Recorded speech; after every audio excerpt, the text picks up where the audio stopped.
C'est bon, l'enregistrement? Parfait, parfait. Bienvenue au cours numéro 12. Les épîtres pastorales. Les épîtres pastorales. 1, 2, Timothée et Tite. On va faire une prière. Seigneur Dieu, merci encore pour ta parole. Je te prie qu'on puisse plonger nos regards afin de comprendre avec tous les saints la grandeur, profondeur, hauteur, en 3 dimensions, 4 dimensions, ton amour, et qu'on soit enraciné dans ta foi, qu'on puisse comprendre, mais dans le sens d'apprendre à te connaître, et pas juste comprendre intellectuellement, pour mettre en pratique ce qu'on apprend. Que ce soit une manière de vivre notre vie chrétienne jour après jour, non seulement dans notre tête, mais qu'on comprenne que on est dans le jardin, on est dans le royaume, même si on ne l'est pas encore physiquement. Et c'est à partir de là qu'on peut analyser les choses autour de nous selon ta volonté, comme tu dis dans Romains 12, qu'on soit renouvelé dans notre entendement pour qu'on puisse faire ce qui est agréable, bon et parfait. Encore une fois, aujourd'hui, dans les épîtres pastorales, apprends-nous à bien entrer en relation avec les autres, à bien diriger l'Église selon ta gloire, selon la gloire de ta grâce. Amen. 12, il y en a 16. Il y en a 16 cours. Fait que 1, 2, Timothée et Tite, on est prêt? Prêt, pas prêt, j'y vais. Timothée et Tite étaient des disciples de Paul, en qui il avait beaucoup confiance. Ils sont devenus eux-mêmes des responsables d'Église par la suite. Et ces 3 lettres-là sont connues sous le nom de épîtres pastorales. Pourquoi? Bien, parce qu'elles définissent clairement plusieurs aspects importants de ce que c'est un bon pastorat et aussi la manière dont les membres d'une Église devraient vivre sous la direction des dirigeants de l'Église. C'est autant pour un que pour l'autre, dans le même but. Et ces lettres-là édifient et instruisent l'Église dans son ensemble. On va commencer par Timothée. Donc, 1 Timothée, le contexte, c'est la plus longue des 3 lettres pastorales, 1 Timothée. Paul a eu beaucoup de collaborateurs pendant ses voyages. Il y a eu Barnabas, il y a eu Silas, il y a eu Timothée. Et Paul appelait Timothée son fils dans la foi, signe de sa grande proximité avec lui. Et d'ailleurs, la grand-mère de Timothée se sont converties par Paul avant même Timothée. Sa mère était juive, son père était grec. Il aurait eu un peu de mal dans sa vie à s'intégrer, autant chez un groupe comme chez l'autre. C'était comme un mini-wheat, finalement. Paul a été le mentor de Timothée pendant plusieurs années et il l'a envoyé ensuite au service de l'Église d'Éphèse, qu'on a vu ensemble. Donc, pourquoi l'Église d'Éphèse? On lit au chapitre 1, verset 3, « Comme je t'en ai prié lorsque je me rendais en Macédoine, reste à Éphèse, afin que tu puisses charger certaines personnes de ne pas enseigner une autre doctrine. » Fait que problème de doctrine. Il y a des prédicateurs d'Éphèse, des enseignants qui donnent des fausses idées, des fausses doctrines à l'Église. Et c'est intéressant parce que quand Paul a écrit la lettre aux Éphésiens, si on se souvient, on a vu que c'était une lettre plus générale, on l'a vu la semaine passée, qui ne voulait pas nécessairement être une défense d'un sujet ou d'une doctrine en particulier. Donc l'Église doit être à l'affût de l'enseignement qui est donné, parce qu'à n'importe quel temps, on n'est pas à l'abri, nous autres mêmes, d'un faux enseignement, de quelque chose qui circule dans l'air ambiant, de quelque chose qu'on laisse rentrer sans s'en apercevoir des fois. Ça va? Oui? OK. Donc, un des rôles des anciens est justement de surveiller l'enseignement des autres anciens. Je répète, un des rôles des anciens, c'est justement de surveiller l'enseignement des autres anciens, mais aussi de toute personne qui enseigne dans l'Église. Et Paul avait même prophétisé sur les attaques contre l'Église d'Éphèse. En Acte 20, il rassemble les anciens de l'Église d'Éphèse dans une scène qui rappelle vraiment la Sainte Seine. Okay? Il sait qu'il ne reverra pas. Il sait qu'il va être en prison. Il s'en va à Jérusalem, puis il va se faire emprisonner, puis il ne reverra pas. Donc, il dit, « Faites donc bien attention à vous-même et à tout le troupeau dont le Saint-Esprit vous a confié la responsabilité. Prenez soin de l'Église de Dieu qu'il s'est acquise par son propre sang. Je sais qu'après mon départ, des loups cruels s'introduiront parmi vous, et ils n'épargneront pas le troupeau. De vos propres rangs surgiront des hommes qui donneront des enseignements pervertis pour entraîner les disciples à leur suite. Restez donc vigilants et souvenez-vous que durant 3 ans, nuit et jour, je n'ai pas cessé d'avertir avec larmes chacun de vous. » C'était Acte 20, on était au verset 28. Paul parlait aux anciens de l'Église d'Éphèse qui avait réuni.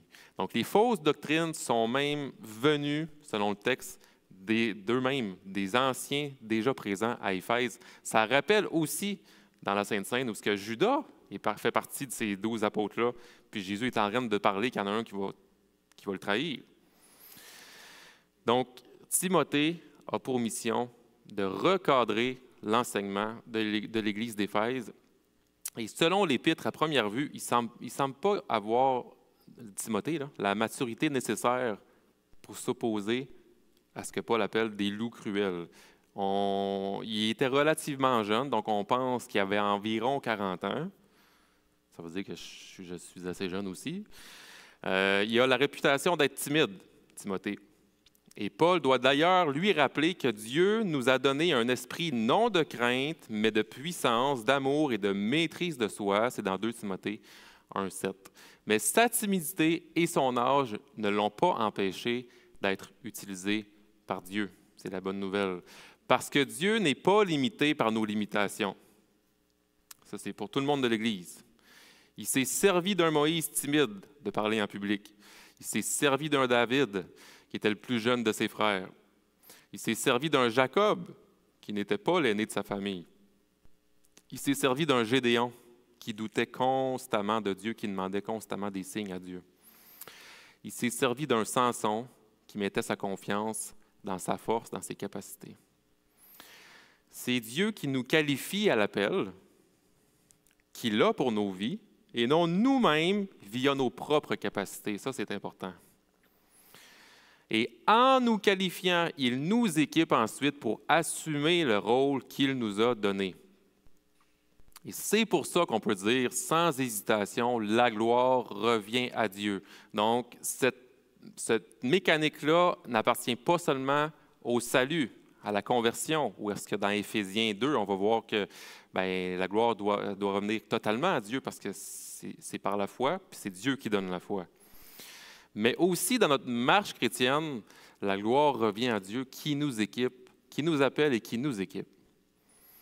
Et parlant d'équiper le croyant pour l'œuvre, Paul écrit à Timothée parce qu'il est arrivé à Éphèse et il a besoin des recommandations et de l'autorité de Paul pour commencer son ministère. Donc, les gens qui nous entourent peuvent aussi faire partie, on pourrait dire, de notre équipement spirituel.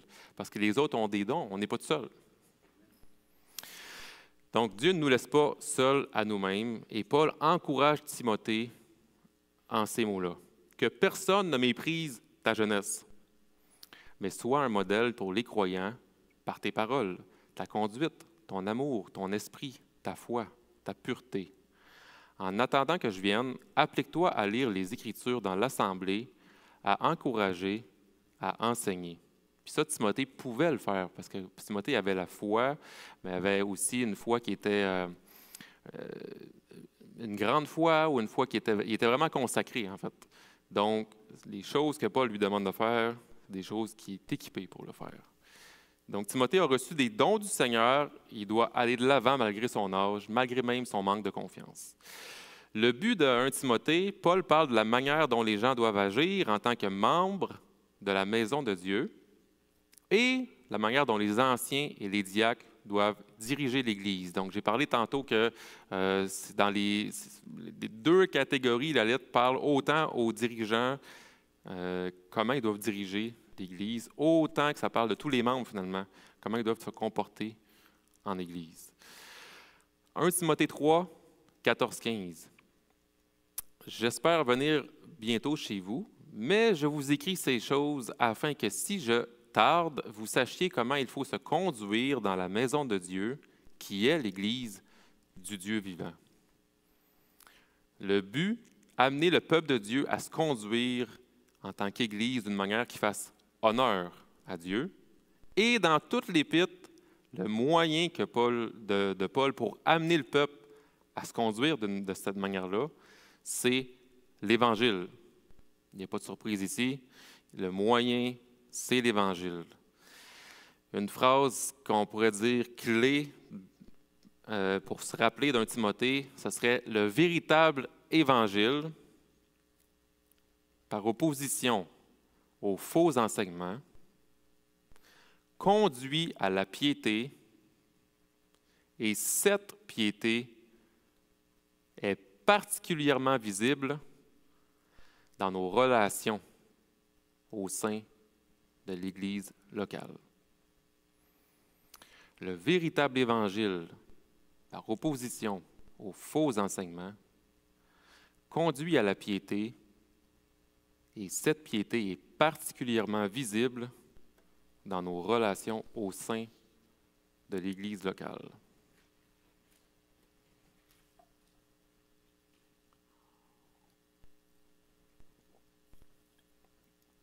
La structure de 1 Timothée, au chapitre 1.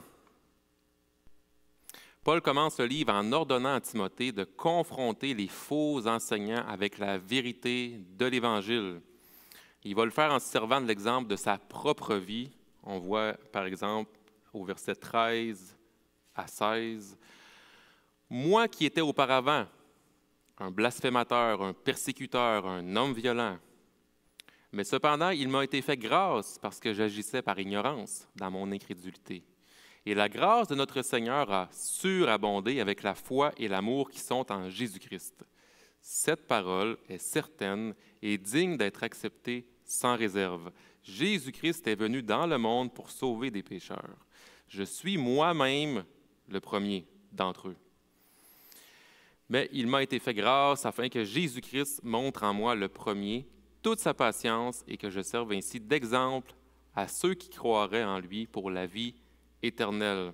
Fait que c'est l'Évangile pur et simple qui est mis en contraste avec les faux enseignements. Et ce n'est pas quelque chose de purement théologique, c'est le vécu carrément de Paul qui reconnaît son besoin de la grâce de Dieu en Christ, de par ses péchés, de par son incrédulité envers Dieu dans son ancienne vie. Il part de lui-même. Il ne parle pas à travers son chapeau. Et les faux enseignements dans l'Église, c'est quoi? Bien, on tourne toujours autour des mêmes choses. Hein? C'est premièrement tiré de la Torah, la parole de Dieu. Des gens prennent la parole de Dieu, enseignent deux faussetés qui portent atteinte à l'Évangile du salut. Donc, on voit, premièrement, se priver des plaisirs pour être en règle devant Dieu. Se priver des plaisirs pour être en règle devant Dieu. On voit des exemples un peu plus loin que le chapitre 1. Dieu n'aime pas ceux qui mangent de la viande. Dieu désapprouve le mariage. Dieu désapprouve la sexualité. Le mot scientifique pour ça, c'est l'ascétisme. Une sorte de... il faut qu'on élimine tout ce qui peut être obstacle à Dieu, puis je vais être moi-même, je vais me rendre pur finalement. Je vais me fouetter moi-même. Ouais. Se priver des plaisirs pour être en règle devant Dieu. Le deuxième, il faut s'attacher aux généalogies et aux fables. Celui-là est un petit peu plus tricky, on va dire. Il faut s'attacher aux généalogies et aux fables. J'ai regardé dans John MacArthur, sa Bible d'études, qui dit il s'agissait de légendes et histoires fantaisistes fabriquées de toutes pièces, mais à partir d'éléments du judaïsme. Elles avaient probablement trait à des interprétations fictives de listes généalogiques figurant dans l'Ancien Testament. Donc, il y a un groupe de gens qui prennent des généalogies puis des histoires de l'Ancien Testament, qui font des fables, qui font des interprétations fictives, puis qui brouillent l'interprétation, la réelle interprétation de l'Ancien Testament, qui pointe vers le vrai Évangile. Donc, c'était le deuxième genre de faux enseignements qu'il y avait à l'Église d'Éphèse. Et ces enseignements causeront des problèmes, c'est sûr, ils vont causer des problèmes spécifiques dans l'Église, et c'est ce qu'on retrouve au chapitre 2 et au chapitre 3. Au chapitre 2, on voit un encouragement et 2 recommandations. Un encouragement et 2 recommandations. Et dans le but que l'Église se comporte mieux pour la gloire de Dieu. Comme j'ai dit, c'est un des buts de 1 Timothée. En Église, on honore Dieu par notre comportement. Dans 2:1, il est écrit « J'encourage donc avant tout à faire des demandes, des prières, des supplications, des prières de reconnaissance pour tous les hommes, pour les rois et pour tous ceux qui exercent l'autorité, afin que nous puissions mener une vie paisible et tranquille, en toute piété et en tout respect.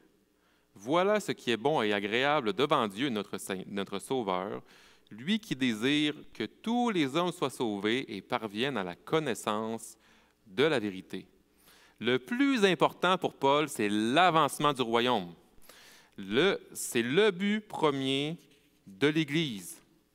On est les représentants de Jésus sur terre.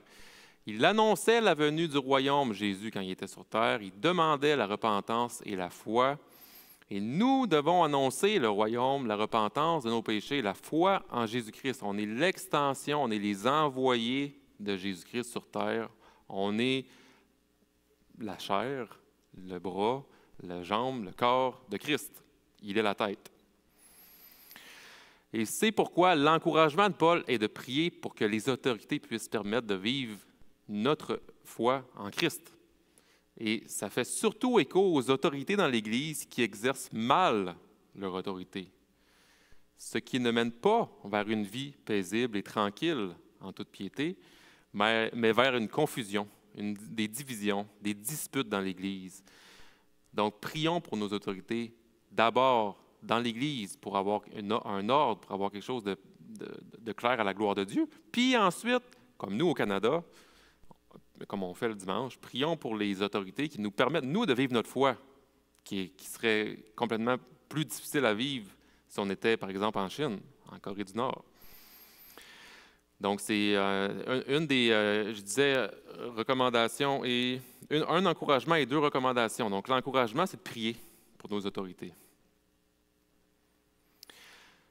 Et donc, Paul va recommander ensuite au verset 8, « Je veux donc que les hommes prient en tout lieu en élevant des mains pures, sans colère ni arrière-pensée. » Donc, qu'est-ce qui se passe? Il y a un groupe d'hommes qui s'enlisaient dans des grandes disputes théologiques provoquées par les prédicateurs. Mais Paul leur recommande plutôt de prier, c'est-à-dire, taisez-vous puis allez voir Dieu.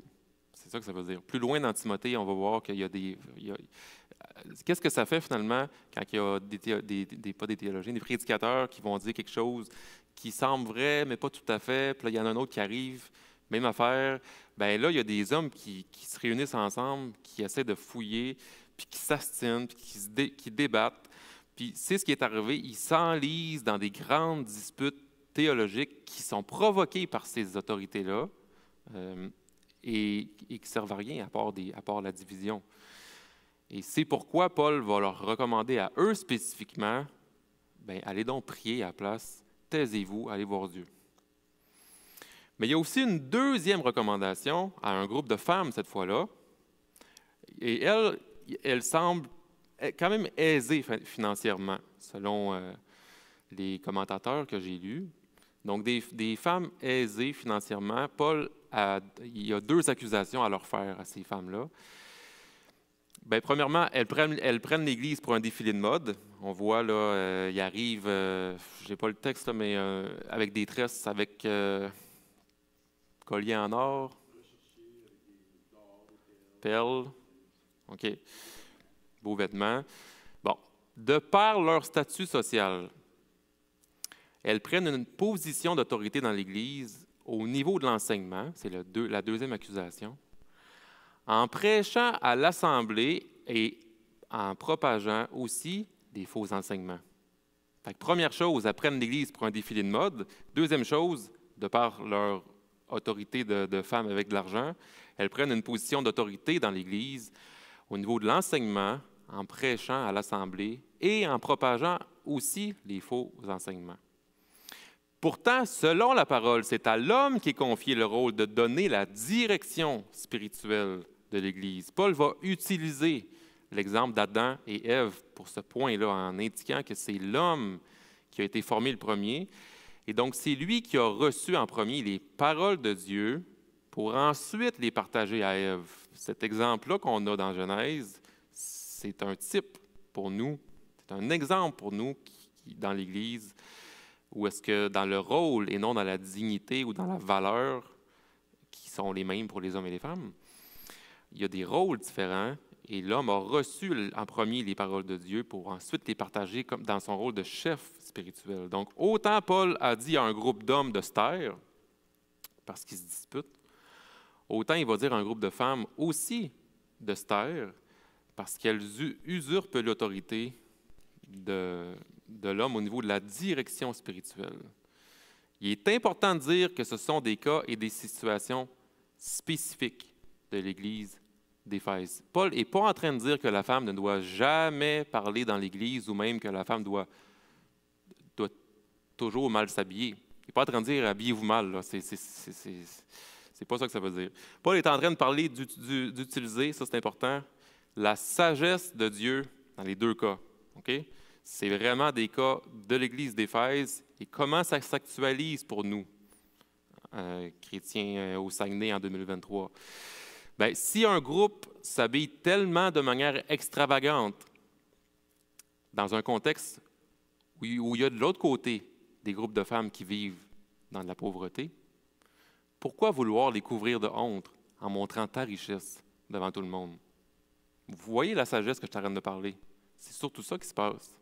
Tu as un groupe de femmes qui sont tellement extravagantes, puis il y a les exemples qu'on a dit tantôt, ils arrivent dans l'Église, puis il y a un clash entre ce groupe-là et les autres, entre les riches et les pauvres. Mais ce n'est pas ça l'Église. Pourquoi couvrir de honte ceux qui sont extrêmement pauvres quand toi, tu pourrais arriver juste normalement, tu n'as rien à prouver, tu pourrais arriver bien habillé, mais c'est correct. Si Dieu, dans l'autre point, si Dieu a choisi l'homme pour donner et surveiller la direction spirituelle dans la famille et dans l'Église, parce que c'est aussi dans la famille, bien, c'est encore moins le temps pour la femme de prendre cette position-là d'autorité dans une Église aux prises avec des problèmes majeurs de cette direction spirituelle. Par contre, dans la sagesse de Dieu, mettons que ça allait bien à Éphèse, bien, elle pourrait certainement enseigner dans bien d'autres contextes.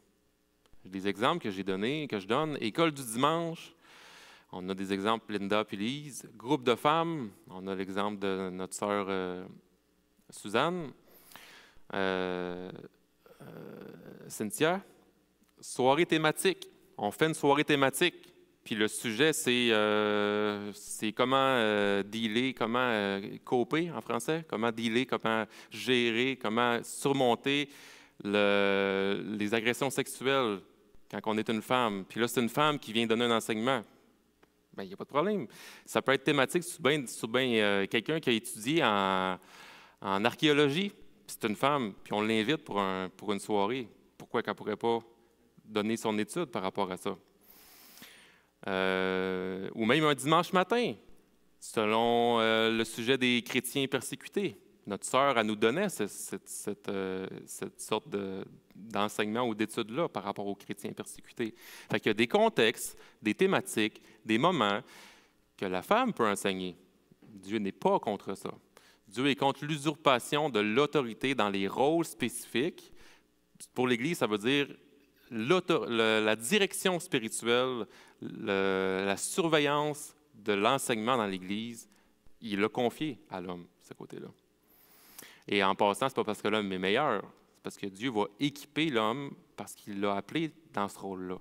Mais il n'y a pas de meilleur et de moins. On s'entend que ce n'est pas une question d'intelligence, finalement. Il ne faut pas oublier non plus que ces rôles-là sont temporaires et terrestres. Et qu'en réalité, ce qui est le plus important, c'est que la femme, tout comme l'homme, seront sauvés à travers Jésus-Christ. Et le descendant de Ève, c'est qui? C'est Jésus-Christ, si elle persévère dans la foi. Il y a un verset qui peut être assez difficile dans 1 Timothée, mais en réalité, ce qui est le plus important, c'est que la femme, tout comme l'homme, sera sauvée à travers sa descendance. Bien, sa descendance qu'on a vu, qu'on voyait dans Genèse, c'est qui? La descendance de Ève, c'est Jésus-Christ. Si elle persévère dans la foi, tout comme l'homme, parce qu'on croit qu'il y a une persévérance dans la foi pour être sauvé. C'est la doctrine de la persévérance des saints. Donc, le plus important, c'est le royaume à venir, où est-ce que dans le fond, Paul est en train de dire les rôles dans l'Église, en même temps, ils pointent vers l'éternité. Puis, voyez pas comme un combat les rôles que vous vivez dans la famille ou dans l'Église présentement.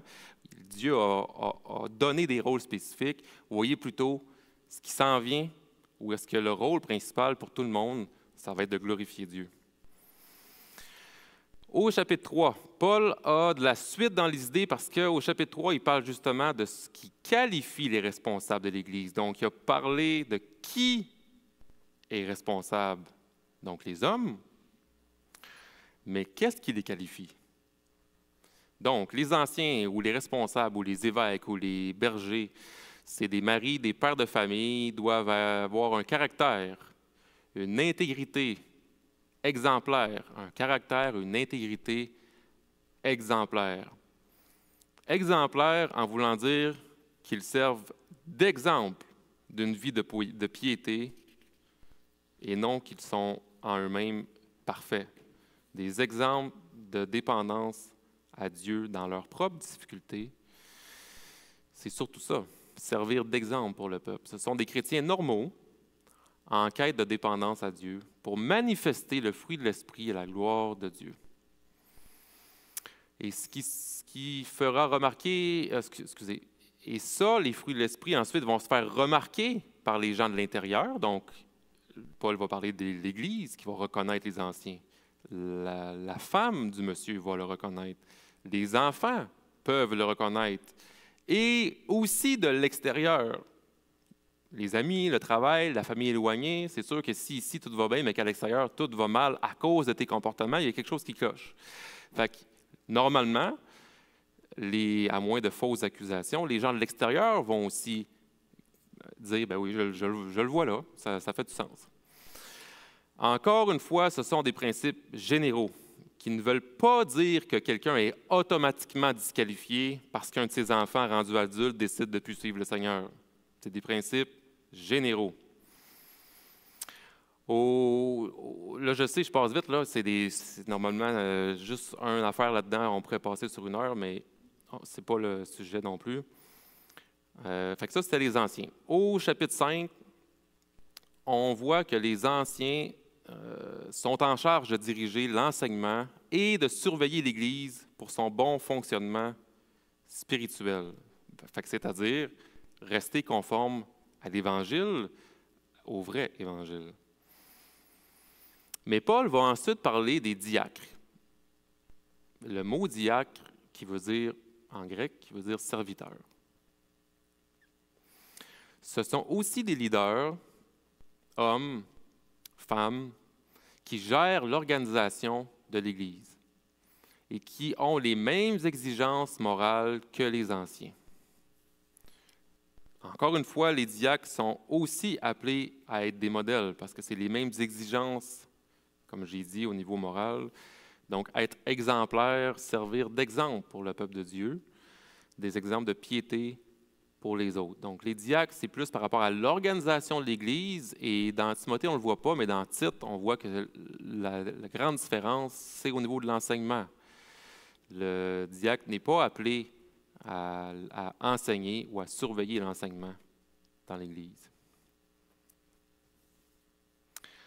Au au chapitre 4, on revient sur le sujet des faux enseignements, c'est-à-dire, en fait, c'est à ce chapitre-là qu'on voit la nature de certains enseignements comme, exemple, arrêter de manger de la viande, comme je l'ai dit, ou vouloir arrêter de vous marier, arrêter d'avoir de la sexualité, c'est pas des bonnes choses. Et la réponse de Paul va être quoi? Toute créature divine, toute création divine est bonne. Que ce soit manger de la viande, le mariage, la sexualité, la création divine est bonne. Et plus encore, on doit être reconnaissant. Fait qu'il n'est pas juste en train de dire « Oui, oui, non, c'est bon, vous pouvez y aller », mais d'autant plus que ce sont des dons de Dieu, soyez reconnaissant pour le mariage, soyez reconnaissant pour ce que Dieu vous donne sur votre table, soyez reconnaissant pour la sexualité dans le mariage.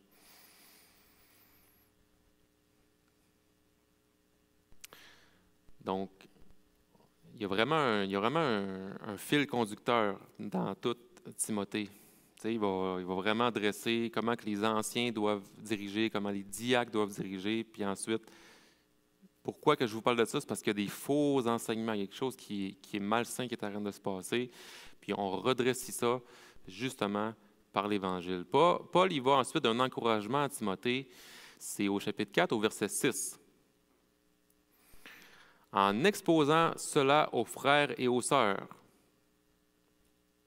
tu seras un bon serviteur de Jésus-Christ, nourri des paroles de la foi et du bon enseignement que tu as fidèlement suivi. Timothée, il doit aller au-delà des insultes, au-delà du mépris de certaines personnes dans l'Église pour le bien de l'Évangile. Et parce qu'en premier de tout, il est le serviteur de Jésus-Christ. C'est l'encouragement de Paul à Timothée. Mais il y a un autre problème que Paul va adresser à Timothée, en fait que Paul va demander à Timothée d'adresser dans l'Église d'Éphèse. C'est au chapitre 5, verset 9. Ça dit, pour être inscrite sur la liste, une veuve ne doit pas avoir moins de 60 ans.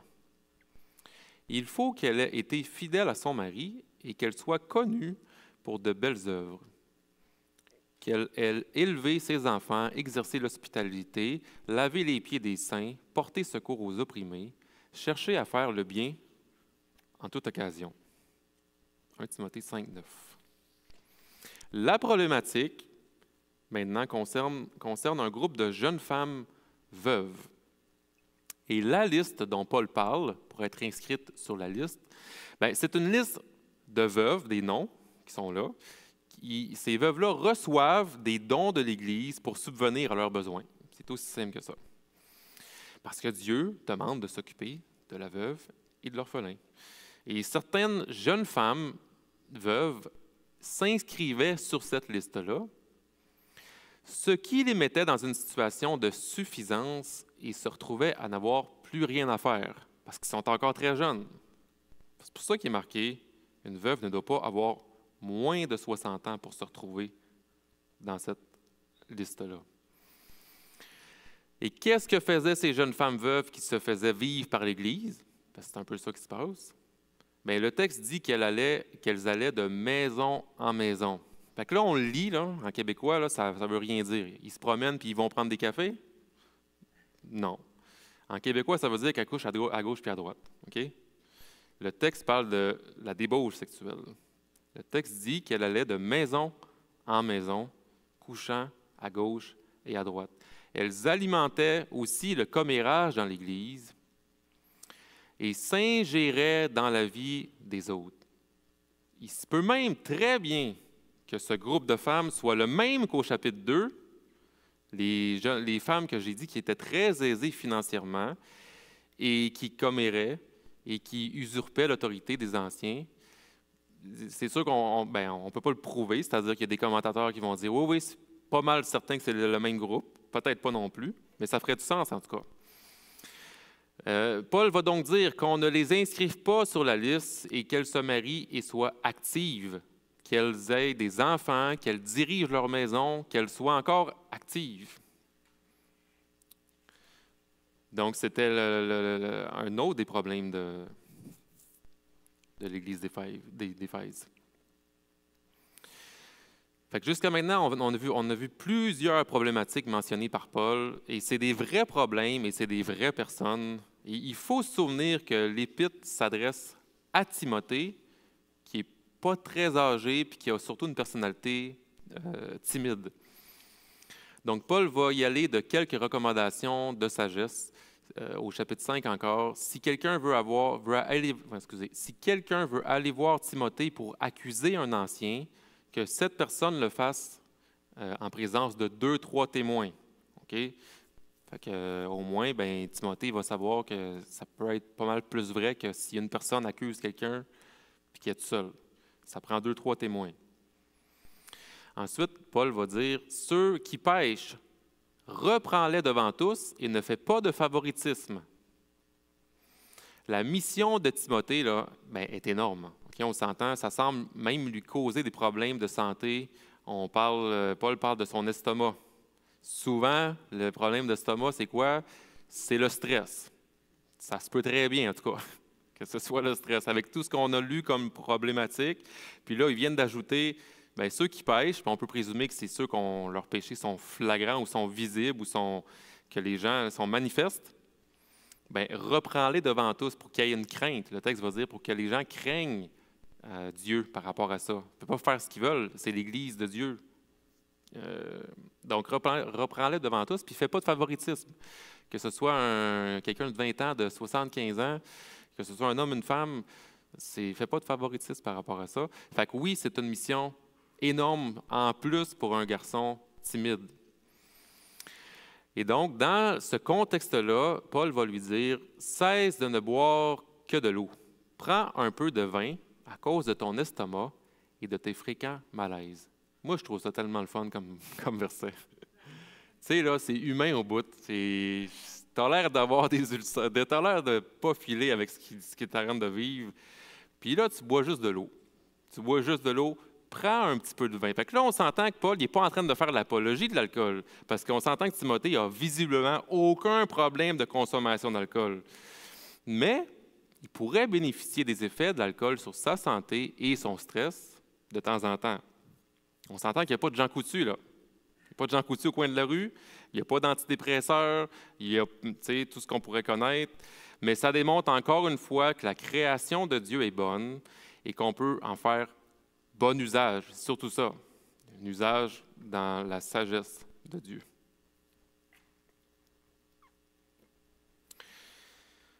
Au chapitre 6, Paul revient sur les faux enseignements, leurs effets sur l'Église et la solution. Au verset 3, il va dire « Si quelqu'un enseigne une autre doctrine et ne s'attache pas aux saines paroles de notre Seigneur Jésus-Christ et à l'enseignement qui est conforme à la piété, il est aveuglé par l'orgueil, il ne sait rien, il a la maladie des controverses et des querelles de mots. » Fait que Paul n'avait pas peur des mots. La solution, c'est de s'attacher aux saines paroles de notre Seigneur Jésus et donc à son enseignement. En d'autres mots, toutes les figures de cas de problèmes rencontrés à Éphèse sont le résultat d'un mauvais enseignement et d'une mauvaise mise en pratique du vrai Évangile. Et c'est de là que naissent les jalousies, les disputes, les calomnies, etc. Il y a une liste que Paul va donner ensuite des œuvres de la chair. Parce que l'intelligence de ces hommes est corrompue et ils voient une source de profit en utilisant l'Évangile à leur avantage personnel. Fait que c'est important ce qu'on voit parce qu'il y a un principe de répétition, mais qui nous enseigne. Les problèmes des croyants se répètent d'épître en épître. C'est pas pour rien. La solution demeure la même. Revenir à l'enseignement que donne l'Évangile et à sa mise en pratique. Nos problèmes sont les mêmes que ceux du passé. Dans notre chair, nos œuvres sont corrompues. Mais la solution, c'est de revenir à l'enseignement de l'Évangile et à sa mise en pratique, d'où l'expression « combattons le bon combat » au verset 11. « Quant à toi, homme de Dieu, fuis ces choses et recherche la justice, la piété, la foi, l'amour, la persévérance, la douceur. Combat le bon combat de la foi, saisis la vie éternelle. C'est à elle que tu as été appelé et c'est pour elle que tu as fait une belle profession de foi en présence d'un grand nombre de témoins.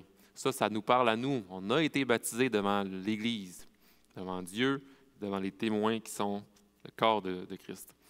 Fait que conclusion, que je résume en 3 points. 1 Timothée nous parle de la nécessité d'être sur nos gardes contre les faux enseignements, surtout au niveau des faux évangiles. Le lien essentiel entre l'importance de l'enseignement du véritable évangile apporté par les anciens et le vécu dans nos vies d'une manière pieuse, c'est-à-dire qui correspond à la foi chrétienne.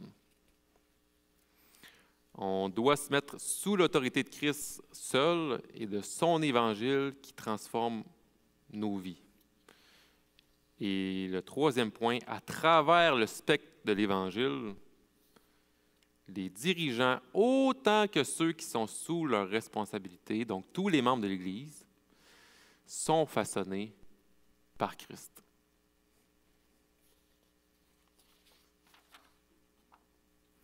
À être sur nos gardes, c'est-à-dire surveiller l'enseignement, qu'est-ce qui se trame dans l'Église, le lien entre l'enseignement du vrai Évangile et ensuite le vécu d'une manière pieuse qui correspond à la foi chrétienne. Et sous ce spectre-là de l'Évangile, tous les gens sont façonnés, tous les chrétiens sont façonnés par Christ. Donc, c'était 1 Timothée, les amis. Je ne sais pas si...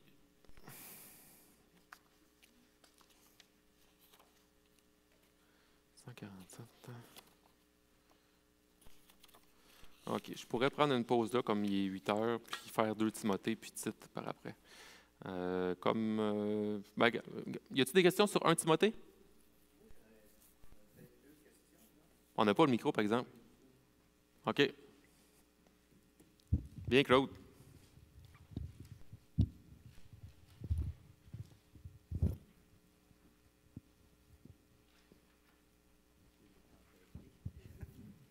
Oui.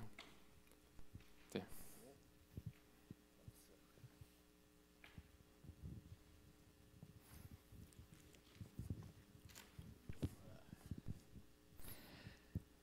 Il y a deux choses qui m'ont questionné. Tantôt, tu as parlé de la foi, salut. Je ne comprenais pas c'était quoi le lien, là. Comme la marche, la foi, c'était comme pas clair pour moi. Ça, c'est la première question. Je ne sais pas si tu sais de quoi. Non. Okay. Tu disais c'était comme si le salut, c'est une continuité. La foi, c'est comme, je ne sais pas si c'est... Ben, je sais pas c'est comme si le salut est au bout du chemin de la foi, tu sais, je ne sais pas trop, je n'ai pas compris. Oui, bien, en fait, là, c'est un bon commentaire parce qu'on peut penser, surtout les évangéliques, il y a un danger par rapport à ça. Que la conversion, tout est par rapport à la conversion, mais il n'y a rien d'autre. Mais en réalité, le fait d'être la rédemption, ça part du fait que tu es prédestiné, ça va jusqu'à ce que tu es glorifié en présence de Christ avec un corps glorifié, mais tout ce cheminement-là, c'est le salut, c'est la rédemption, c'est tout ça ensemble, et non seulement la conversion en tant que telle. Fait que quand j'ai dit, je pense que c'est ça, là, c'est quand j'ai dit tantôt que... Vas-y, Diane.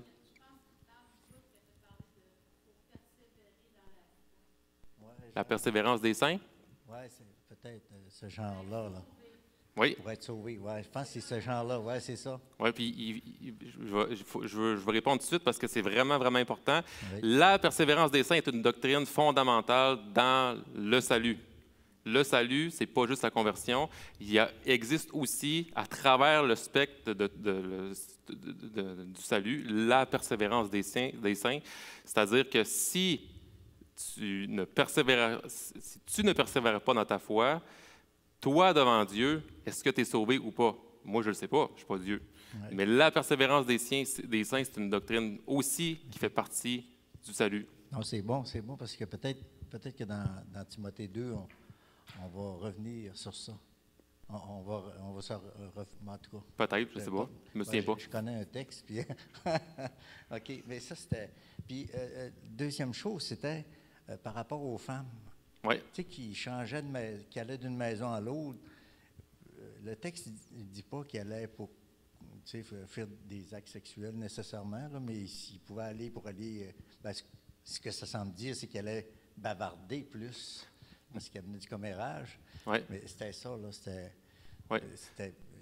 Tu avais parlé, je pense, de oui, j'ai dit que c'était de la débauche sexuelle. Oui, ouais, c'est ça. Ouais.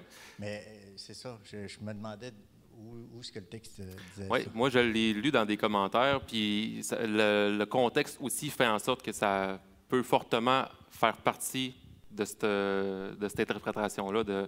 C'est pas juste qu'ils font du commérage, mais aussi qu'ils sont dans l'immoralité sexuelle, en voulant pas se marier, puis en continuant dans 2 Timothée ou dans Tite, un ou l'autre. Là. Mais tu veux dire, dans les commentaires, il n'y avait pas de référence claire, tu sais, mettons, je ne sais pas où est-ce qu'ils ont pris leur... C'est le contexte historique de l'Église d'Éphèse. On pourrait penser que... Les autres, ils ont trouvé ça comme dans des traces historiques, qu'est-ce qui se passait à l'époque, mais le texte ne nous amène pas là. Il n'y a pas tu sais, des fois, tu peux avoir des mots grecs qui vont t'amener directement vers ça, là. Ouais. Mais le texte ne t'amène pas vers ça, mais sauf eux autres, dans les commentaires, ils amènent...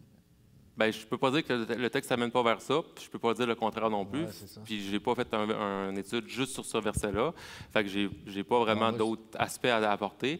Fait que ça se peut que ce soit ça, un ou l'autre, mais en réalité, ce serait un sujet à étudier à part. Mais dans le contexte d'Éphésiens, il y avait de l'immoralité sexuelle et ça se peut d'un côté comme de l'autre que ce soit le cas. Là. Ça reste une possibilité, mais ouais. C'est ça. Moi, c'était pour voir s'il y avait quelque chose de... Dans le texte même? On ne le lit pas dans le texte, tu as raison. C'est vraiment dans le contexte. Ce que je lisais dans le texte, c'était que les femmes y allaient plus bavarder, puis ça pouvait créer, tu sais, comment que ça fait, blablabla. Oui, c'était mon deuxième point d'ailleurs. Il y avait du commérage pas mal. C'est ça, je cherchais la piste au niveau sexuel. C'était pour ça que je trouvais pas. Non, mais c'est correct, parce que ça se peut que ce soit ça aussi. Mais, tu sais, comme j'ai dit, c'est un survol. Puis de ce que je me sers, c'est les commentateurs qui parlent du contexte, la première des choses qu'on étudie. Puis dans le contexte, il y a ça qui existe. Fait que c'est pour ça qu'eux autres, ça leur amène à faire cette interprétation-là. Mais comme je l'ai dit, je n'ai pas personnellement fait une étude juste sur ce verset-là à soir. Ça aurait été impossible. Mais c'est un bon commentaire. Non, oui, c'est bon. Ça me permet plus de voir que c'est plus loin. Là. Les commentateurs l'ont trouvé, mais par le contexte. Puis ils n'ont pas toujours raison non plus. Là, c'est ça. Mais oui, la persévérance des saints, c'est un très bon point, mais c'est parce que souvent, au niveau peut-être évangélique, on va vraiment se concentrer sur la conversion, qui est une bonne chose, mais juste sur la conversion, c'est pas une bonne chose. Paul parle abondamment de la justification, de la sanctification, de la persévérance. Ça fait autant partie du fait du salut et de la rédemption dans l'aspect du salut. Fait que c'est vrai que c'est pas à nous de le juger, ça. Oui, bon, parfait. Si tu commenteras si jamais. Y a-t-il d'autres questions ou commentaires? Vas-y. Et voilà.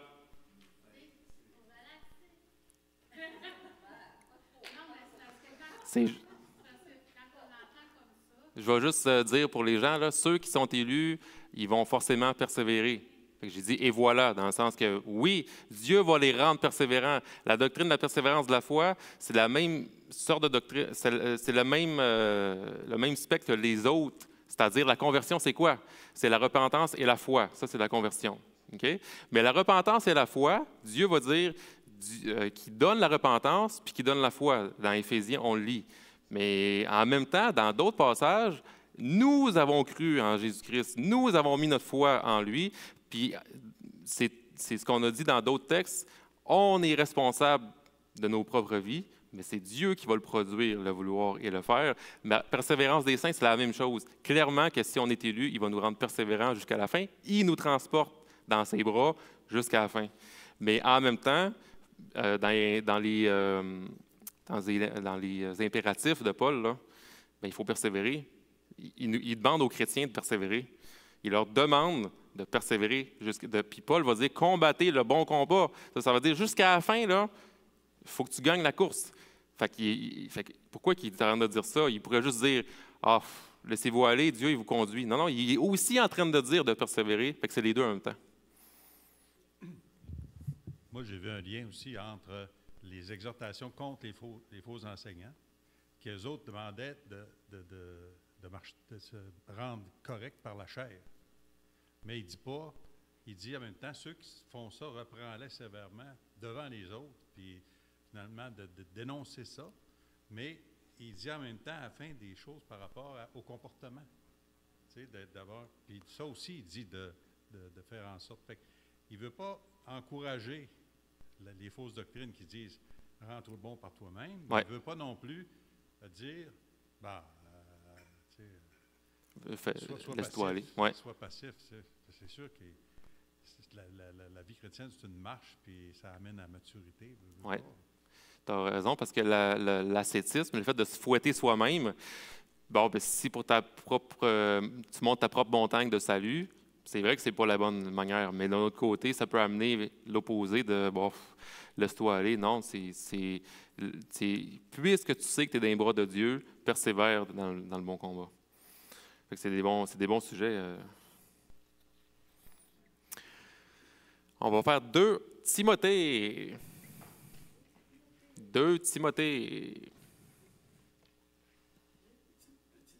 En passant, gênez-vous pas pour vos questions. Moi, je n'ai pas la science infuse, je n'ai pas étudié tout en profondeur. Fait que ça arrive que je ne le sais pas, ou que c'est ce que j'ai vu sur le moment, parce que moi, je le prépare soit 1 semaine ou 2 semaines à l'avance. Mais fait que c'est correct, puis gênez-vous pas. Ah oui, puis c'est un survol, c'est ça. Mais c'est bien si vous voulez vous-même continuer l'étude.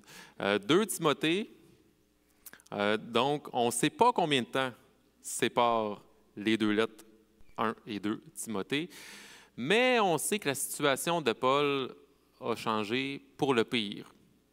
Il est maintenant emprisonné probablement à Rome et son procès ne se passe pas très bien.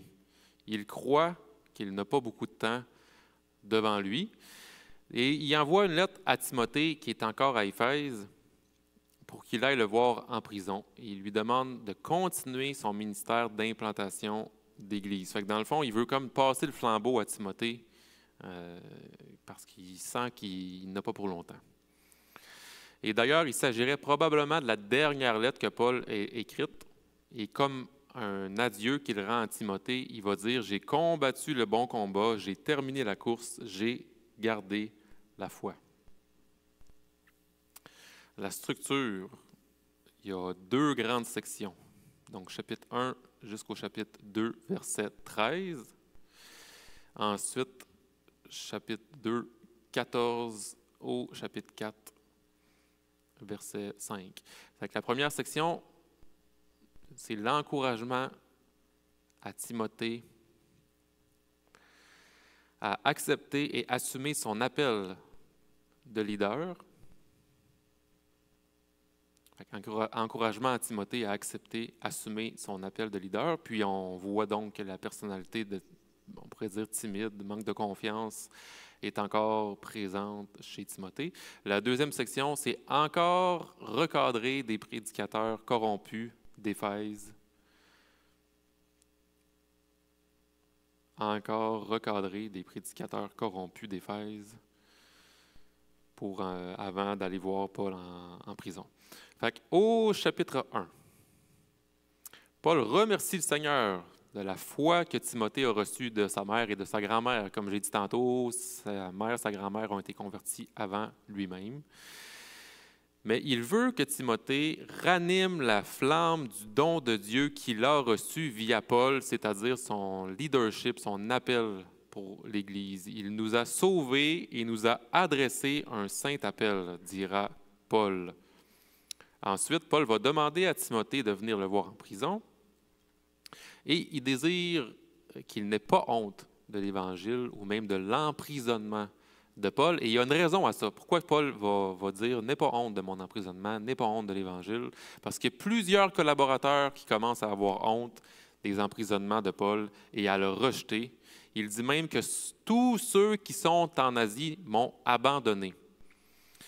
Mais Paul n'a lui-même pas honte et explique pourquoi. 2 Timothée 1, verset 12. « Voilà pourquoi j'endure ces souffrances, mais je n'en ai pas honte, car je sais en qui j'ai cru, et je suis persuadé qu'il a la puissance de garder le dépôt qu'il m'a confié jusqu'à ce jour-là, c'est-à-dire jusqu'à la venue de Jésus-Christ. » Fait que Paul dépend de Christ totalement et il met sa confiance en son Sauveur pour sa vie et pour sa mort, indépendamment de l'opinion des autres. Et il veut que Timothée fasse la même chose. Il veut que Timothée fasse la même chose dans son leadership. C'est d'ailleurs le même enseignement pratique que nous donne Jésus dans sa marche. Tout le monde a fini par l'abandonner, Jésus-Christ. Il a continué à faire la volonté de Dieu, sachant la joie qui lui était réservée.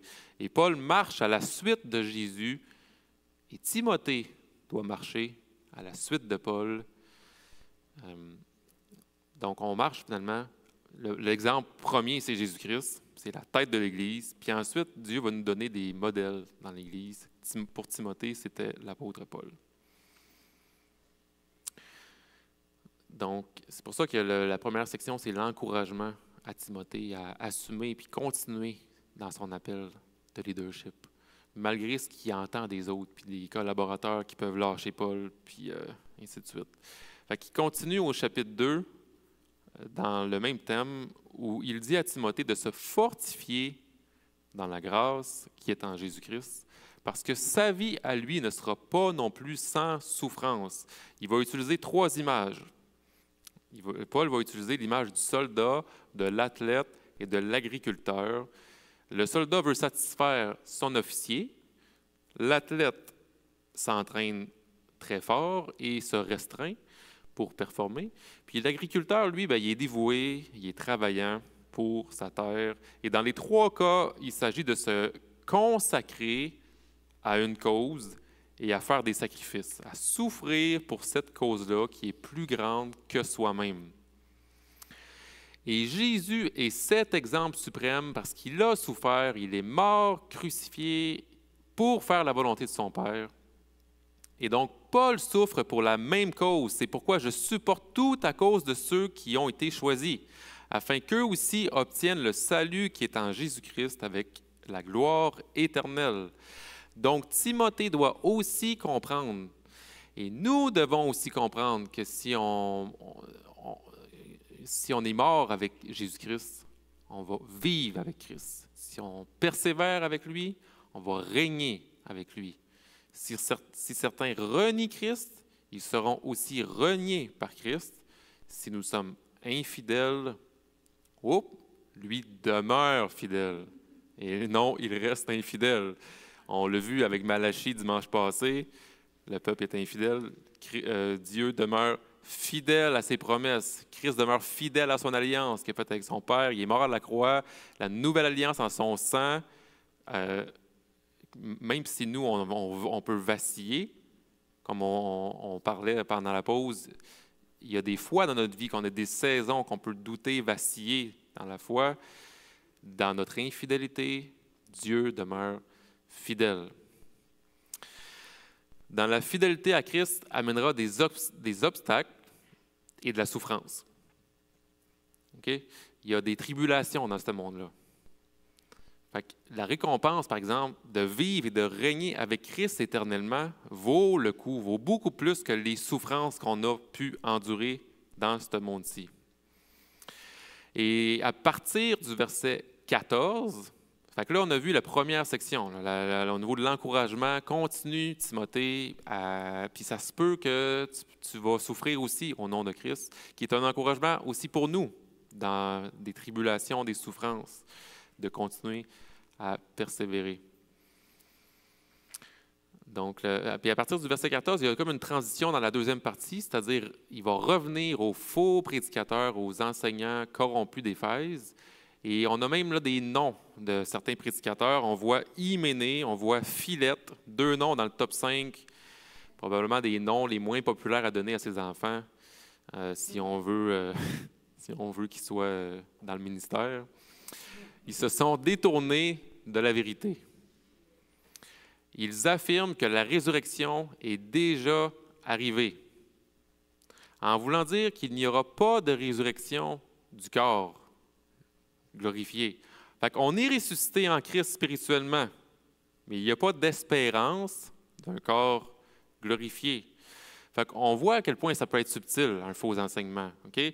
Il y a quelque chose qui est vrai là-dedans. À première vue, là, on est réellement ressuscité en Christ spirituellement. Ça s'est déjà passé. Mais sauf que pour la philosophie grecque de ce temps-là, on sait que le corps, on sait que la matière est mauvaise. Il faut comme la rejeter. Fait que ces prédicateurs-là vont introduire cette philosophie dans l'Église et vont enseigner qu'il n'y aura pas de résurrection des corps. Ça ne se peut pas, la matière est mauvaise. Ce qui est pourtant, ça fait autant partie de la rédemption, l'espérance du chrétien, et c'est autant central à la foi de croire qu'il y aura un corps glorifié en présence quand Christ va revenir. Fait que je pourrais avoir une belle théologie, mais qui à la fin n'admet pas que Jésus est Dieu. Jésus, c'est simplement un homme. Ça voudrait dire dans le fond que Jésus porte la marque de la nature pécheresse en Adam.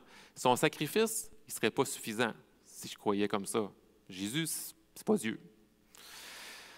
Je pourrais aussi penser que Jésus, c'est Dieu, mais il a fait semblant d'être un homme. C'était pas un homme, il a fait semblant, il y avait une enveloppe, mais c'était juste Dieu, c'était pas un homme.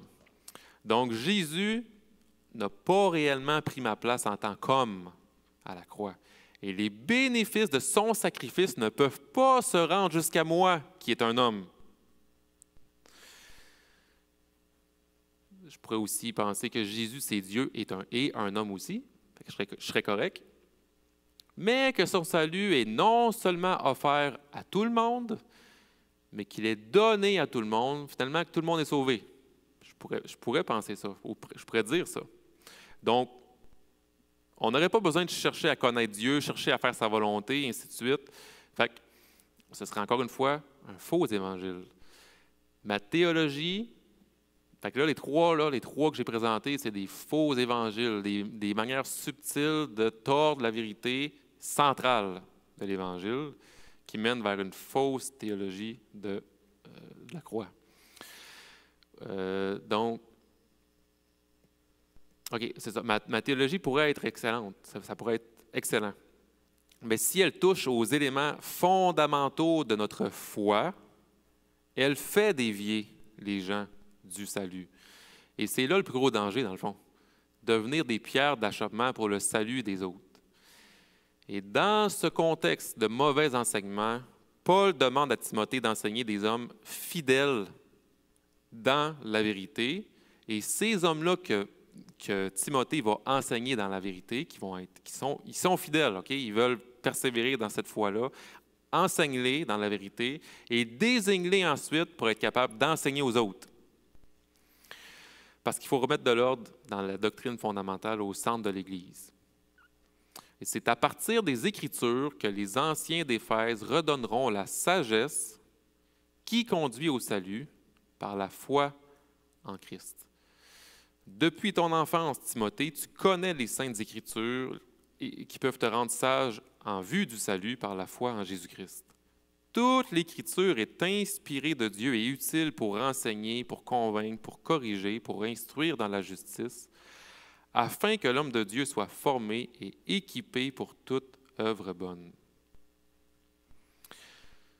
C'est le plan de match. Timothée prend les Écritures, forme des gens fidèles qui vont eux-mêmes enseigner aux autres, parce que l'Écriture est inspirée et elle est bonne pour enseigner, corriger, convaincre, ainsi de suite. Le message de Paul va se résumer en 3 mots: protéger les Écritures, prêcher la parole et persévérer dans cette parole-là qui est le vrai Évangile.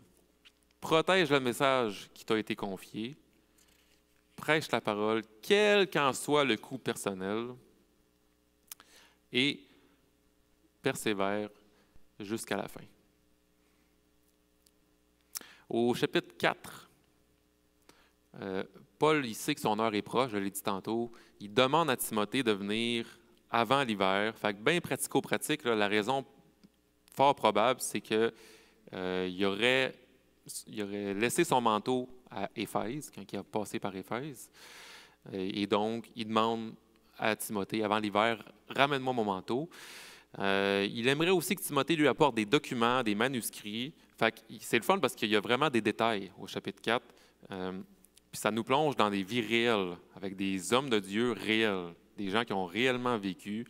Et Paul, il va demander aussi de se méfier d'Alexandre, d'un certain Alexandre, parce qu'il est dangereux.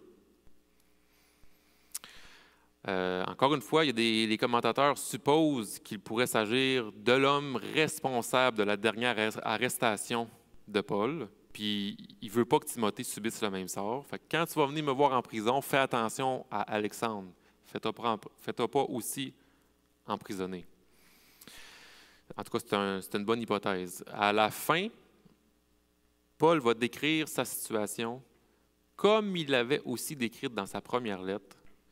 Presque tout le monde l'a abandonné. Les gens ont honte de sa situation, ils ont peur de se faire emprisonner. Mais Jésus est à ses côtés. Il va dire, « Le Seigneur me délivrera de toute œuvre mauvaise et me sauvera pour me faire entrer dans son royaume céleste. À lui soit la gloire au siècle et des siècles. Amen. » Fait qu'est-ce que ce serait aussi ce qu'on dirait si on subissait la persécution et si on allait mourir? Par la grâce de Dieu, j'espère que oui, mais dans notre chair, probablement pas. Parce que là, on le sait qu'on va mourir au nom de Dieu, au nom de notre foi chrétienne. Puis il va dire, « Le Seigneur va me délivrer de toute œuvre mauvaise. Il va me sauver pour me faire entrer dans son royaume céleste. » C'est bon, c'est vraiment là c'est son espérance. Fait qu'une chose est certaine, c'est que suivre Jésus va impliquer des sacrifices, des risques, ce qui n'est pas l'absence de Jésus. Ce n'est pas un signe que Jésus n'est pas là. Mais c'est au contraire, ça nous amène à expérimenter personnellement l'amour, la fidélité de Dieu. Fait que la doctrine de la souffrance, encore une fois, ce n'est pas le sujet, là, mais puis je sais que je passe vite, mais ça fait aussi partie de la thématique de Timothée. Fait qu'effectivement, Claude, au niveau du début de la première section, ça parle beaucoup de la persévérance que Paul va demander à Timothée de combattre le bon combat puis de continuer à le faire, mais aussi d'amener les autres à être ce modèle-là de persévérance. Fait que la première section, c'est ça. Puis la deuxième, c'est il y a encore du chemin à faire par rapport aux faux enseignements, mais il y a des fois où on peut ne pas être d'accord sur certains points, mais là, précisément, là, c'est vraiment par rapport à l'Évangile, c'est vraiment par rapport aux doctrines fondamentaux qui fait que les gens ils sont déviés de leur foi. Ça, c'est important. Ça, il faut faire encore plus attention. C'est pour ça que c'est un no-go pour Paul. Il faut vraiment redresser la situation par rapport à ça. Trouve-toi du monde, enseigne-les la voie de la vérité pour qu'eux-mêmes puissent les enseigner, qu'on va redresser le bateau, finalement. C'était 2 Timothée dans cette partie-là. On a encore du temps pour voir Tite. Donc, est-ce qu'on est prêt pour Tite? Ça va? Ouais? C'est encore là? On ne lâche pas? Ah, vous persévérez jusqu'à la fin. David, barre les portes en arrière, s'il te plaît. On finit le cours à soir. Fait que, l'Épître à Tite, on va vous laisser le temps de reposer vos poignets. Là. Pas drôle, vous écrivez, puis là, moi, je continue, puis je continue. L'Épître à Tite, c'est une continuité de ce qu'on a vu avec Timothée. Encore une fois, c'est dans les épîtres pastorales. Jésus, là, il a donné un message parfait. Okay? Tout changement à cet évangile est non seulement horrible, mais c'est une mauvaise idée, vraiment une mauvaise idée. C'est pourtant ce qui est arrivé, c'est pourtant ce qui continue même à arriver aujourd'hui. Et c'est le thème principal de Tite. Comment protéger la bonne nouvelle parfaite qu'on a reçue? Comment protéger la bonne nouvelle parfaite qu'on a reçue? La réponse facile, la réponse rapide serait que nos pasteurs, nos anciens doivent prêcher l'Évangile, that's it. Puis c'est vrai, Paul va en parler, c'est un des éléments. Mais bien que Paul nomme cet élément-là, il y en a aussi d'autres. La façon dont on structure l'Église, la façon qu'on entre en relation les uns avec les autres, la façon dont on vit dans le monde. Donc, ça touche à tous les membres de l'Église, tous les chrétiens. Le contexte de Tite, Tite, c'est un chrétien, c'est un grec, c'est un collaborateur de Paul, on le voit dans Galates, on le voit dans 2 Corinthiens 8 aussi. Galates au chapitre 2 qu'on le voit. Il existe de nombreuses similitudes, comme je l'ai dit, entre 1 Timothée et dans Tite. C'est un peu une continuité dans les mêmes thèmes. Et les deux livres sont écrits par Paul à l'intention d'hommes ayant des responsabilités pastorales. C'est pour ça que c'est des épîtres pastorales. Il inclut des instructions sur l'établissement des anciens, la nécessité de s'opposer aux faux enseignements, et des instructions sur ce que signifie vivre en tant que chrétien dans l'Église et dans le monde. Vous voyez que c'est vraiment dans les mêmes thèmes une continuité au niveau de l'instruction, au niveau des anciens, mais aussi pour tous les membres de l'Église, à l'égard de faux enseignements. On lit au chapitre 1, 5, 6, « Je t'ai laissé en Crète afin que tu mettes en ordre ce qui reste à régler et que tu établisses des anciens dans chaque ville en suivant mes instructions. Des hommes irréprochables, fidèles à leurs femmes, dont les enfants soient croyants et ne soient pas accusés de débauche ou insoumis. » Paul y avait précédemment passé du temps sur l'île de Crète pour établir des églises.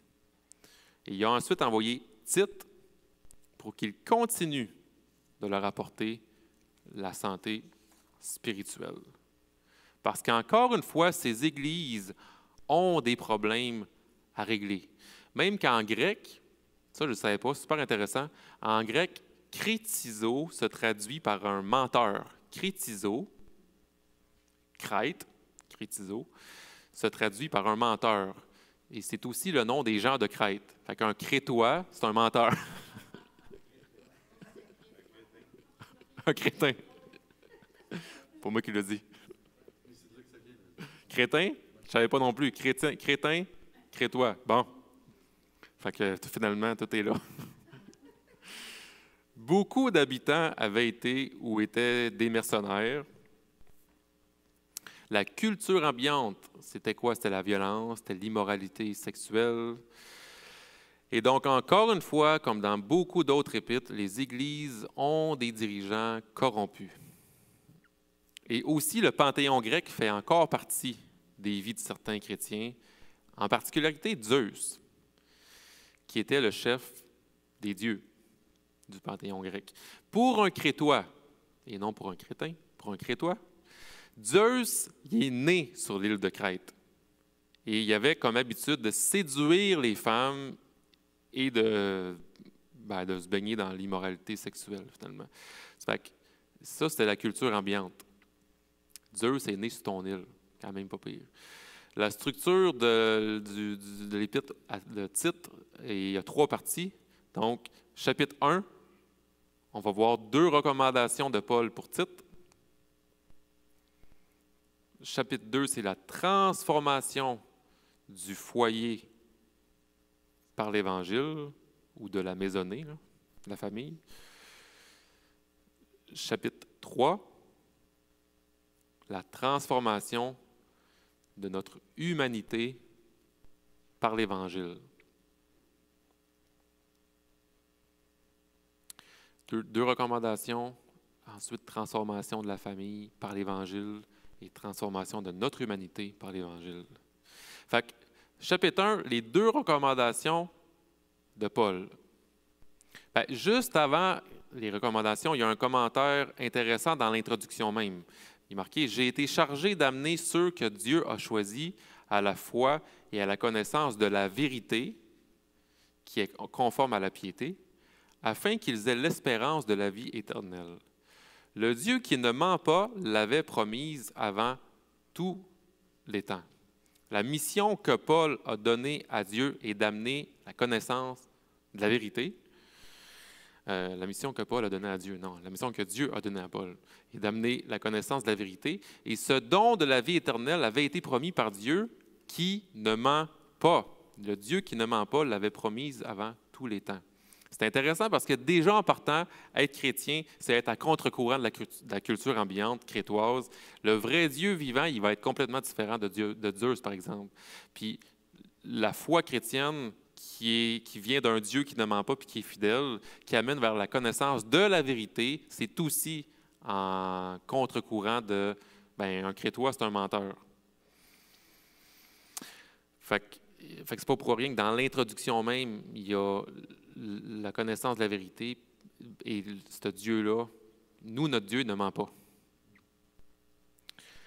Ensuite, Paul, il va rentrer dans les recommandations. Fait que, il va dire, Tite, tu dois établir des nouveaux leaders qui vont être appelés des anciens, qui seront des maris, des pères de famille matures. Ils vont être réputés pour leur intégrité, leur maîtrise de soi, leur générosité, autant dans leur famille que dans la communauté. Et c'est là qu'on voit qu'ils vont être capables d'enseigner la bonne nouvelle.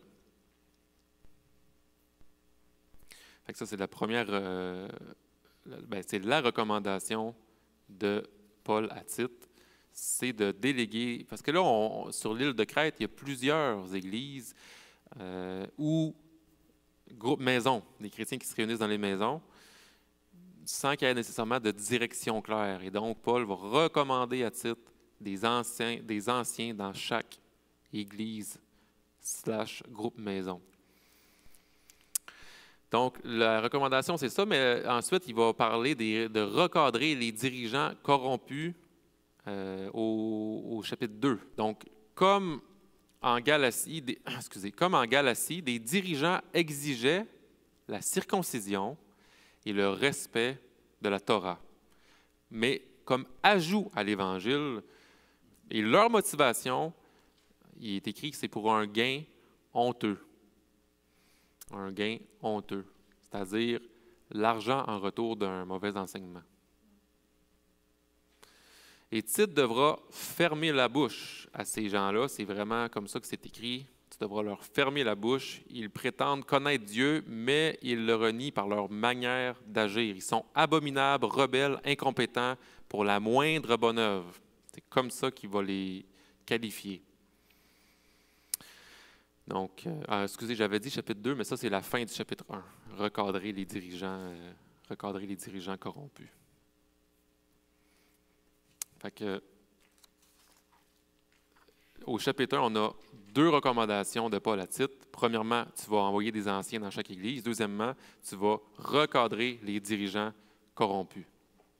Excusez, là, je vous ai mêlé. Là. Au chapitre 1, il y a 2 recommandations.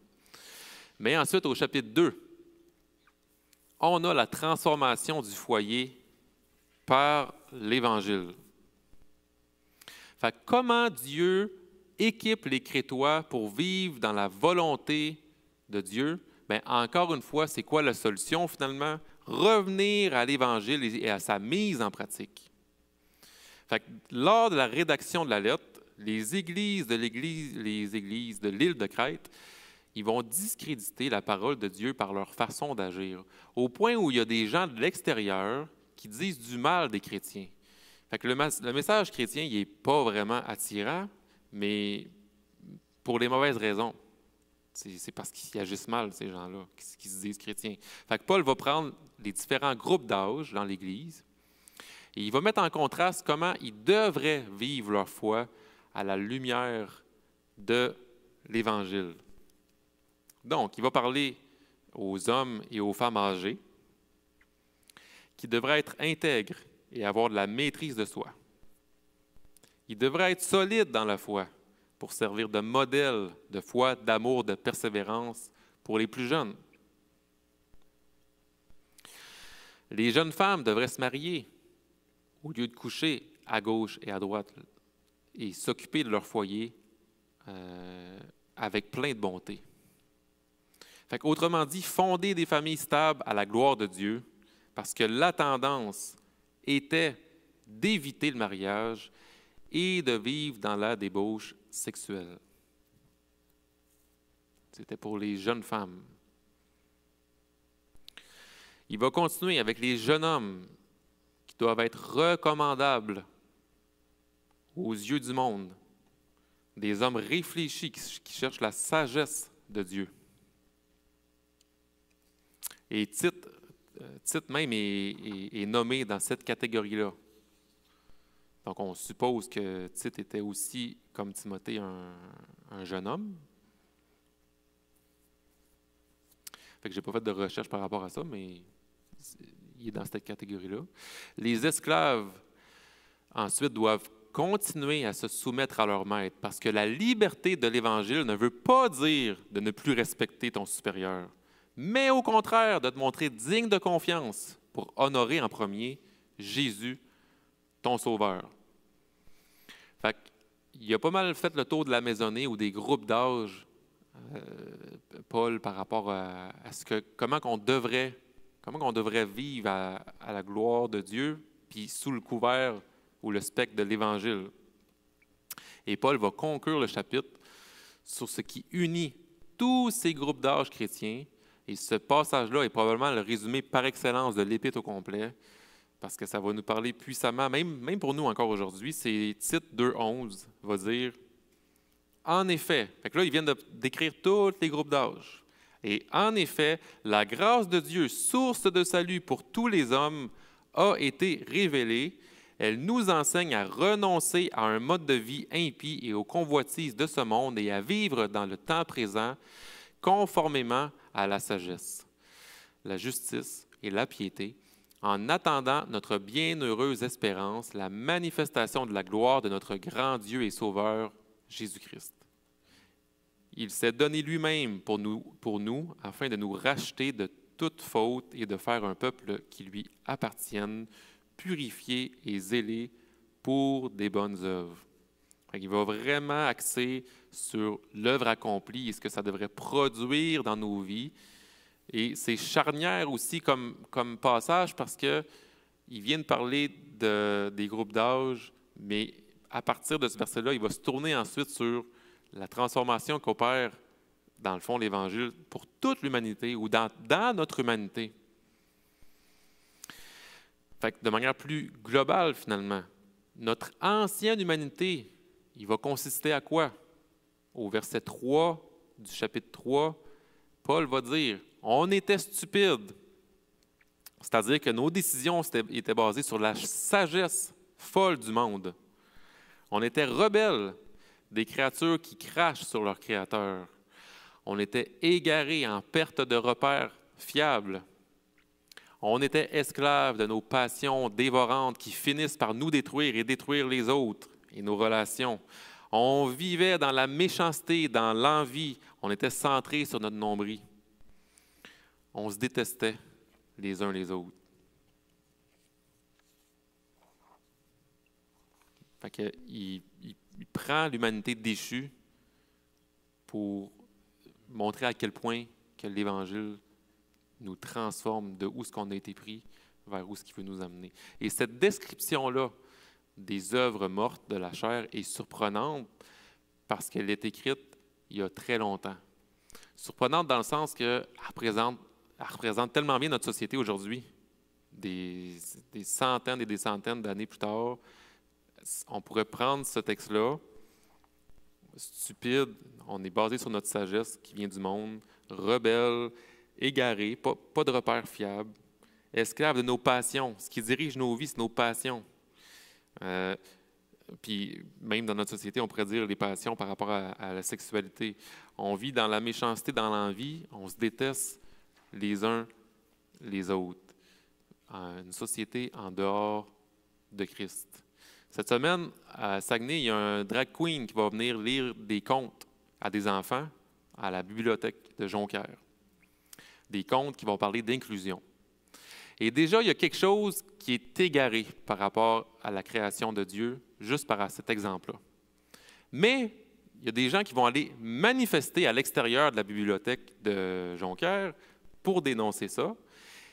De ce que j'ai vu sur Internet par rapport à l'historique de ces événements-là, il y a beaucoup de paroles méchantes, il y a beaucoup de violences qui peuvent être, ou bien il y a des gestes répréhensibles qui peuvent être faits dans les manifestations de ce genre-là.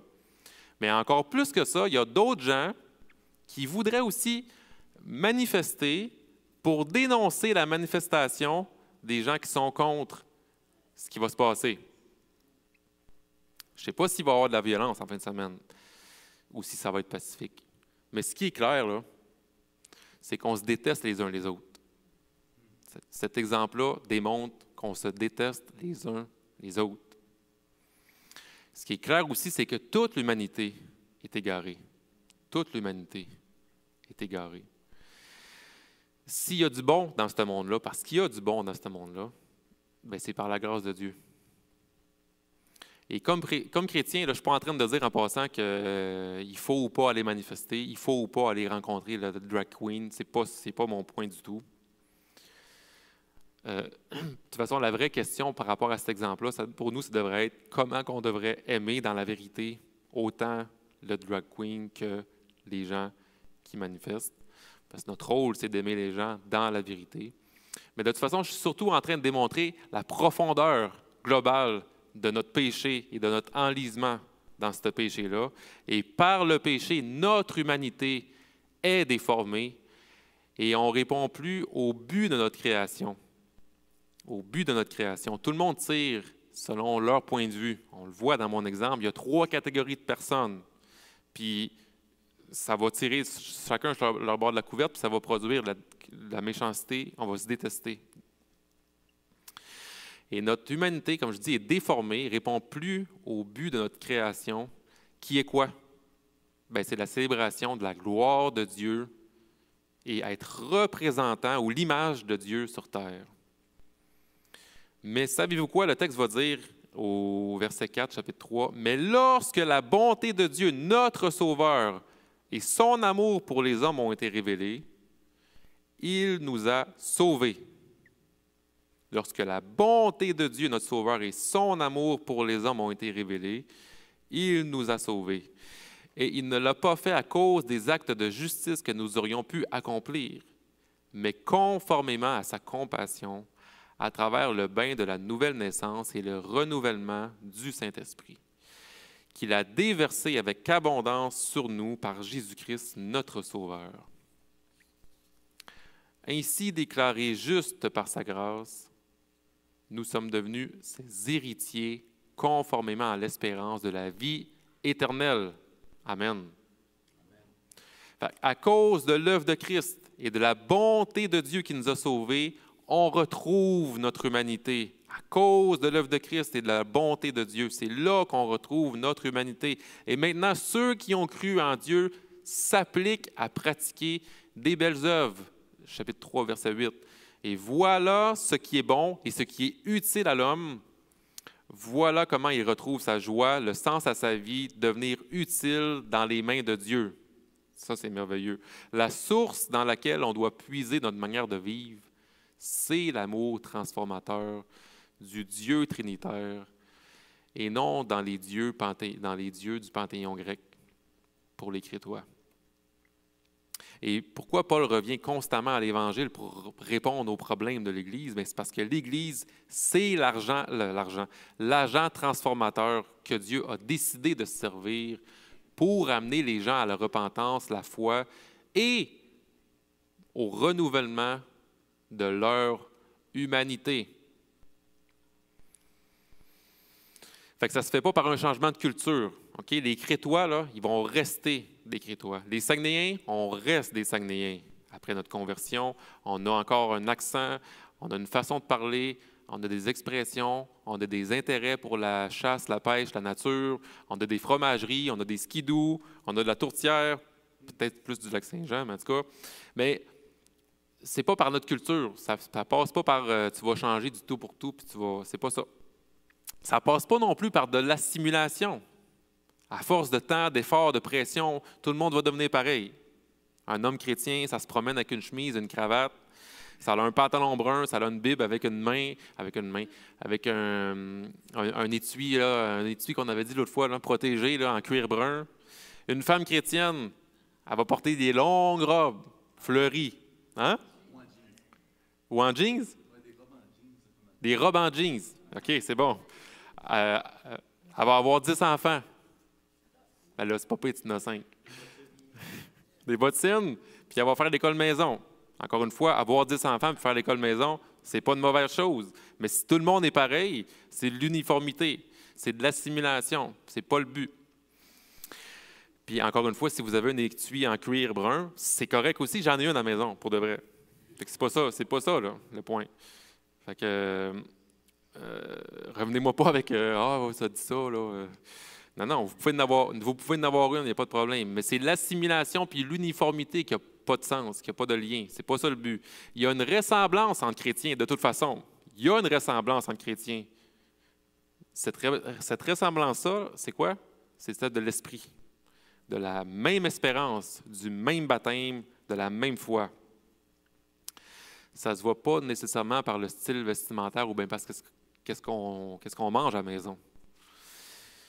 Ça se voit dans les bonnes œuvres manifestées via l'amour, la douceur, la maîtrise de soi, la patience, la joie, la bonté, la foi, la paix, le fruit de l'esprit.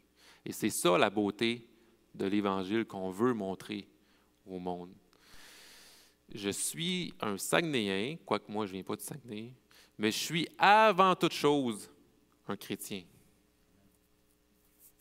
Fait que pour terminer et en résumé, l'Épître de Paul à Tite répond à la question « Comment on protège la bonne nouvelle qu'on a reçue? » Fait que les pasteurs, oui, doivent prêcher la vraie Évangile dans sa totalité, sans devenir, comme on avait déjà dit, des soustrayeux ou des ajouteurs. On n'ajoute rien à l'Évangile et on n'enlève non plus pas d'éléments.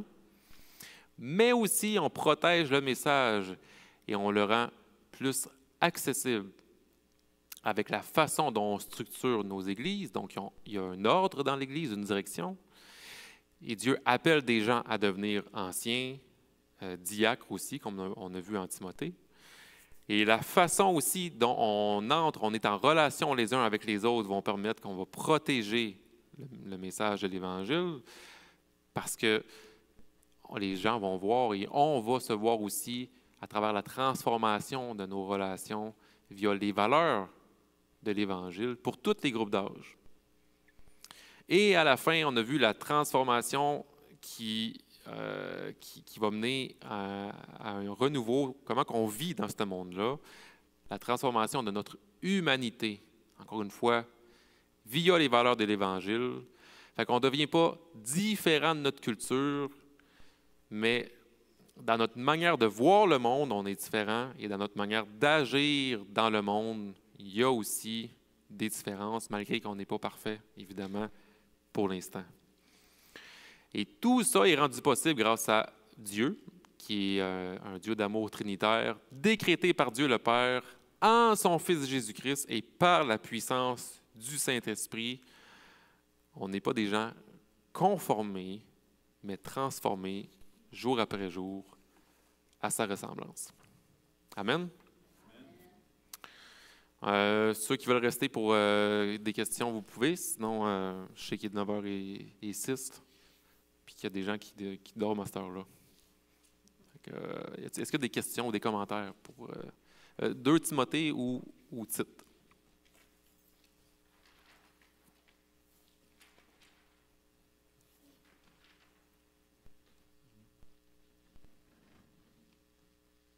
Ça m'a marqué comment tu as parlé, comment c'est facile de s'égarer. Puis je prends ça bien en note, que ça peut bien aller, mais il faut se surveiller soi-même. Puis Paul dit, et à Timothée et à Tite, à Timothée, il va dire, surveille ton enseignement. À Tite, il dit, reste attaché à ton enseignement. Puis je trouve ça vraiment pertinent comme encouragement. L'autre chose que je viens de remarquer, tu n'as pas nécessairement parlé dans 2 Timothée ou Tite, mais je viens de le voir encore, il parlait de la soumission aux autorités.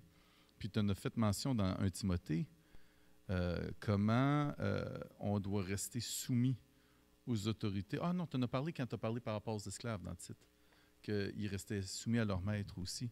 Puis je voyais comment ça semble être un thème récurrent dans les problématiques quand on s'éloigne de l'Évangile. On oublie l'ordre que Dieu a donné. Puis aussi, il semblerait qu'on vient rebelle. Ouais, fait que c'est quelque chose à surveiller aussi pour moi. Pas nécessairement personnellement, mais personnellement aussi. De dire, OK, ça, c'est les signes de que mon cœur est en train de s'éloigner de l'Évangile. Puis je ne l'avais pas remarqué comme étant un aspect important des épîtres pastorales.